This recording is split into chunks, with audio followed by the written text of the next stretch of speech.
Belarus-European Union border crisis is a migrant crisis consisting of an influx of several tens of thousands of immigrants, mainly from Iraq and Africa to Lithuania, Latvia, and Poland via those countries.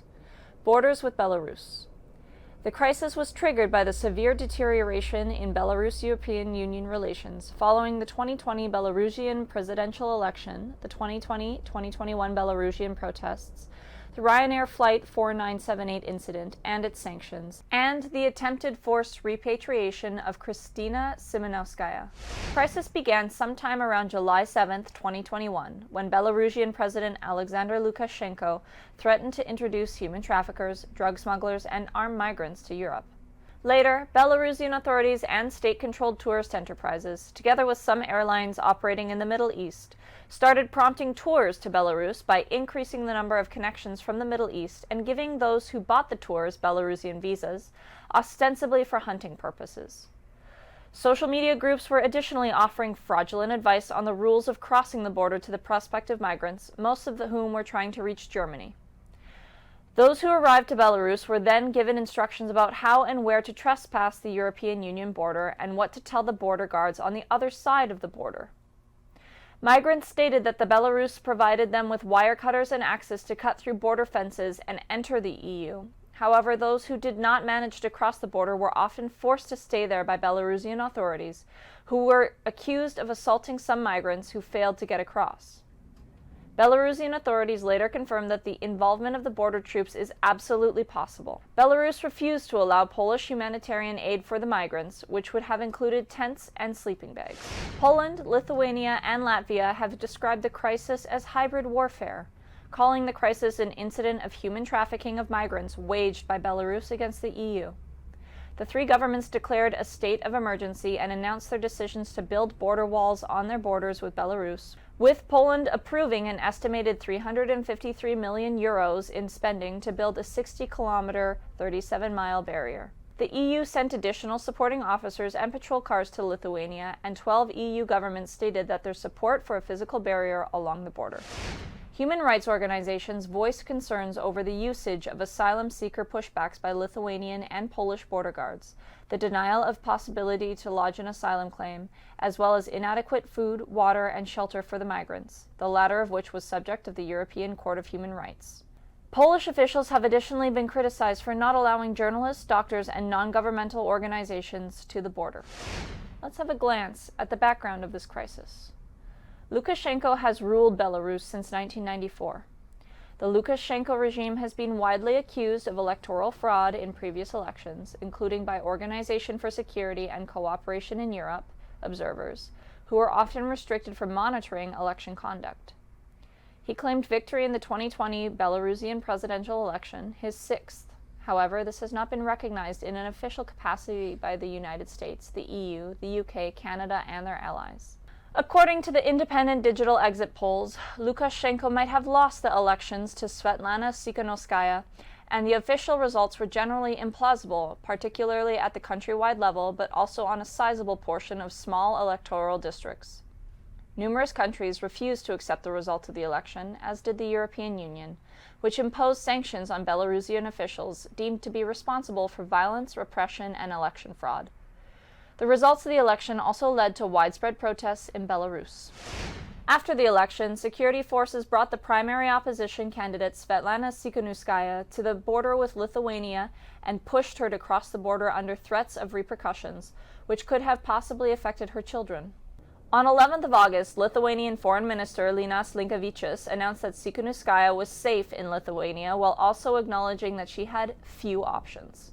On 23rd of May 2021, Ryanair Flight 4978 was intercepted while in Belarusian airspace and forced to land at Minsk National Airport, where two of its passengers, opposition activist and journalist Roman Protasevich and his girlfriend Sofia Sapega, were arrested by authorities. Following the incident in the United States, EU, the United Kingdom, and Canada issued a joint statement on 21st of June announcing further sanctions against members and supporters of the Belarusian government as well as Belarusian state-owned companies. These included individual travel bans, asset freezes, and other sanctions. The European Union also banned Belarusian carriers from flying into EU airspace and imposed economic sanctions on Belarus. Who are the migrants? Ethnic and religious minorities from Iraq, Kurds, and Yazidis are the most frequent categories of illegal migrants. According to the CBC investigation, many flee persecution from the Islamic State, but also many migrants come from the Kurdistan region, which is among the safest in the Middle East. They seek a better life abroad due to the lack of opportunities in the region. Iraqi TV repeatedly broadcast statements of Lukashenko about a green light for illegal migration to the EU. News about Belarus-EU tensions were widely discussed in Iraq. Equally high attention to the news related to possible migration to the EU was also reported in Syria. The Lithuanian Vice Minister of Internal Affairs said that Belarusian authorities spread fake news, assuring the migrants that Belarus is a convenient gateway to Europe in order to attract migrants and use them against the EU. It was reported that Iraqi travel agencies were organizing tourist trips to Belarus.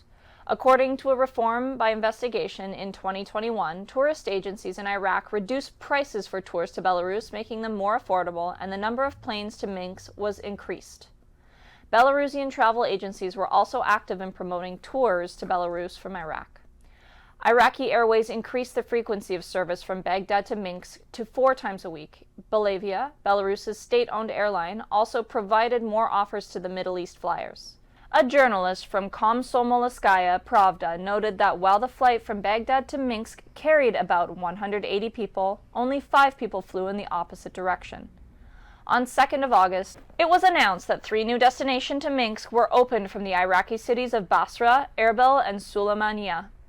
The country's visa rules were also made much looser that month, allowing citizens of the Middle Eastern countries to be issued a Belarusian visa on arrival in Minsk. As a result, tours to Belarus were considered to be one of the easiest and safest ways to get into the EU. Belavia was accused of orchestrating the influx of illegal migrants to Minsk. Another major air route was the Istanbul-Minsk flight operated by Belavia and the Turkish Airlines. On 28th of October, Syrian Cham Wings airline, after having made several charter flights, launched a daily connection from Damascus to the Belarusian capital. According to the investigation of LRT, the Lithuanian state media outlet, Iraqi Kurds claimed that they were told that entering the European Union via Belarus was legal. After a few days in Belarusian hotels, migrants were collected, taken to the border, and instructed to proceed on foot, believing that a car would be waiting for them in Lithuania. It was reported that they paid up to 15,000 euros for travel and tourist visas, as well as 3,000 to 4,000 US for deposits. Migrants who wanted to illegally cross the EU border into Poland used violence on several occasions, according to videos published by Polish border forces.